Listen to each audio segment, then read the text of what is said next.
Well, Ciera, fancy meeting you here. Again. Again? Yeah, again. I know. Did you think you'd be playing this crazy game again after Cambodia? I hope so. Yeah. I mean, like, I kind of felt like I had, like, unfinished business. So I was Yes. like, you know, third time's a charm, maybe, hopefully for us. We'll see. Yes. And you've played with some of the players who Yeah. are here. Any desire to hook up with either of those boys? Maybe Brad, you know. Brad and I we worked well together early on in my season, and there's definitely, like, no bad blood there. Yeah. Jeff kind of scares me a little because it's Jeff. And, like, I can see he's, like, downplaying it a little bit, which is smart. He needed to do that. But he scares me. So maybe no with him, but yes with Brad. But yes with Brad. Yeah. Okay. And when you arrived here and you looked around at these winners and powerhouses, and yes, you've played two very strong games, you know, in Right. Cambodia in particular. There has to be a moment, though, where you feel a little bit intimidated. How did you feel seeing all of these winners and Survivor superstars around you?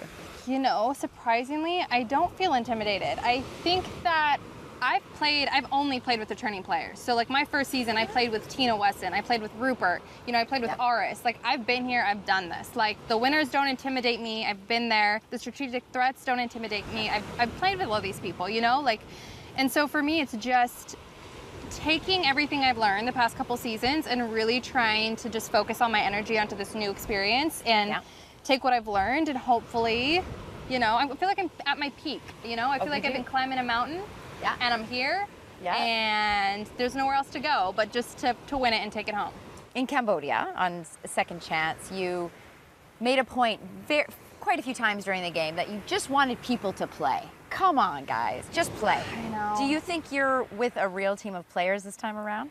Unfortunately, yes. Yeah. I mean, you're gonna get what you asked for. That's what I'm saying. I'm like trying to like take back my words now. I'm like, I know I asked for that, but now that I'm in the situation where I'm looking around and literally I know everybody's here to win, and I mean, the season is titled, you know, Game Changers, and each one of these people has changed the game in their own way, and that's not going to change the season. I guarantee the game will be changing every day. Every day. You know, and so I'm excited. You know, play the game. I know I won't be disappointed with that. Now it's just about me making sure, you know, I put my money where my mouth is and do the same. So tell me about your game change. How do you think you have changed the game of Survivor? Survivor, for me, was something that was completely new. You know, if you watch my season, I had no idea what I was getting into, and it was like I evolved, you know, from the beginning of my season until halfway through. I kind of realized, like, I'm not here for 7th place, 6th place, 5th place, even 2nd place. I'm here to win. Yeah. And I think that that moment kind of changed seasons to come. Like, people aren't here anymore just to get by, you know, just to make it to the merge. We're here to win. And that definitely was a game-changing moment, I think, for seasons that followed, you know. It kind of pushed the envelope a little bit, and I'm proud to be part of it and excited to be part of the season. How much has Survivor changed you? Survivor has changed me tremendously. I think more, I can honestly say more than most Survivor contestants I know. I kind of grew up with this. Like, I started when I was 23, and I had a 2-year-old son. My son's now 5. And I've done this is my 3rd time now. So for me, it was a total evolution of a girl who was shy and out of her element and not sure of her moves and not sure what I was gonna do, to now I'm like extremely confident in my gameplay and who I am as a person, and I even take it outside of the game, you know, like the confidence comes with me when I leave every time I play.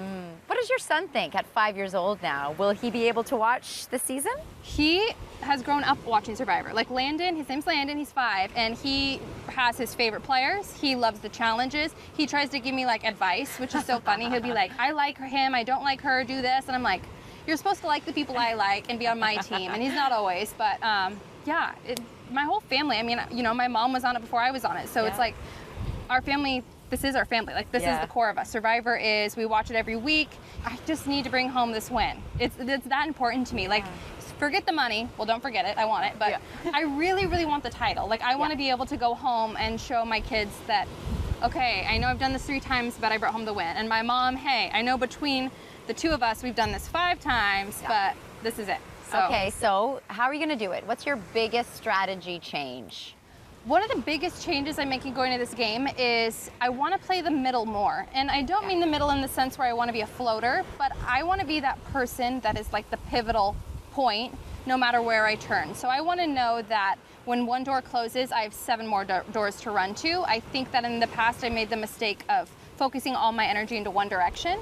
And then I realized when that is closed, I don't have the relationships built to go anywhere else. Right. So I want to make sure this time that like I have all my bases covered in all areas, and the people who are on the bottom are not on the bottom for very long. So I want those people to be my friends just as much as I want the people on the top to be my friends. I think that's the biggest thing I've learned. Who do you think you'll be friends with right away, based on what you've seen of your fellow castaways? I think I'll get along really well with Ciera. I mean, we share the same name, so we must have a little in common. But I tend to gravitate towards the women, like Andrea. I think I'll like even Aubrey. And then as far as the men, I know I get along with Brad, which is great. Like to have a person that I already know I'm going to get along with. I'm kind of interested to see about Malcolm. Like he's one of those people I think I'm either going to love or I'm going to hate. Right. And I feel like I have a lot of those this season. We're kind of going to have to see how it plays out once I get to know him a little bit better and see how it goes. Who do you think may just rub you the wrong way? I think that Tony may rub me the wrong way. I think he's coming in a little arrogant. I mean, when you play one time and you win one time, that's great. But at the same time, you've never played with returning players. And it's a whole different ball game. And I think he needs to buckle up because it's going to be pretty fast paced. It's going to be a bumpy ride. Oh gosh, I know. You haven't had that much time off either. No, I just got home. Like I feel like I just got home. I just got like adapted back into my life, and then I'm being back out here again. I'm crazy, but it's not as wet and it's not as cold. Oh my God, Fiji's beautiful. It's so mild compared to what Cambodia was. Cambodia was the craziest thing. Was the craziest survivor. Well, the 2 seasons in particular, Ko Rong, that anyone has ever seen. Oh my gosh, it's hard even to describe to people. All of it, between the animals, between the water, between the climate, between the fast pace of both the games. It's like, all right, it was too fast to keep up with, but I'm happy to be in Fiji.